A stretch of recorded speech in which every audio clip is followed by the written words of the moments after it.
नमस्कार, मी पंजाब डक. मी आहे माझ्या गावाच्या प्लॉटमध्ये, की आपला इन्व्हेज कंपनीचं गहू आहे. या ठिकाणून महाराष्ट्रातल्या शेतकऱ्याला अंदाज देणार आहे. तर हे गहू सुरुवातीला सांगतो, एकरी 60 किलो पेरलेला आहे. पेरताना 2 बॅग 10-26 दिलं, त्यानं 1 बॅग पोटॅशची फेकली होती आणि आता युरिया फेकला. आता माझं अपेक्षित उत्पन्न एकरी 30 क्विंटलच्या पुढे यायलाच पाहिजे, तर समाधान आहे. कारण की तुम्ही पाहू शकता असा फोटो आहे.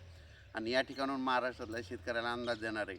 आज आहे 3 जानेवारी 2026.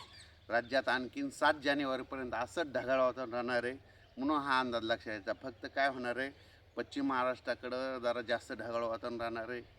त्याच्यानंतर लातूर जिल्हा, धाराशिव जिल्हा, परभणी जिल्हा, बीड जिल्हा, जालना जिल्हा, त्याच्यानंतर सातारा, सांगली, सोलापूर, कोल्हापूर, पुणे, अहिल्यानगर या भागामध्ये जास्त ढगाळ वातावरण आहे. कुठंतरी असे थोडेफार थेंब येतील, खूप काही पाऊस पडणार नाही, त्याच्यामुळे काही चिंता करायची गरज नाही. पण राज्यातल्या सर्व शेतकऱ्याला सांगू इच्छितो की जवळपास 7 जानेवारीपर्यंत असंच ढगाळ वातावरण राहणार आहे, म्हणून अंदाज सर्व शेतकऱ्यांनी लक्षात घ्यायचा.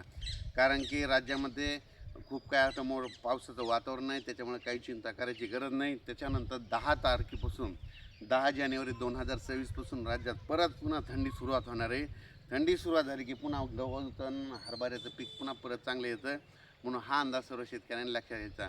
फक्त हे 4-5 दिवसच हे असं वातावरण राहणार आहे, म्हणून हा अंदाज महाराष्ट्रातल्या सर्व शेतकऱ्यांनी लक्षात घ्यायचा.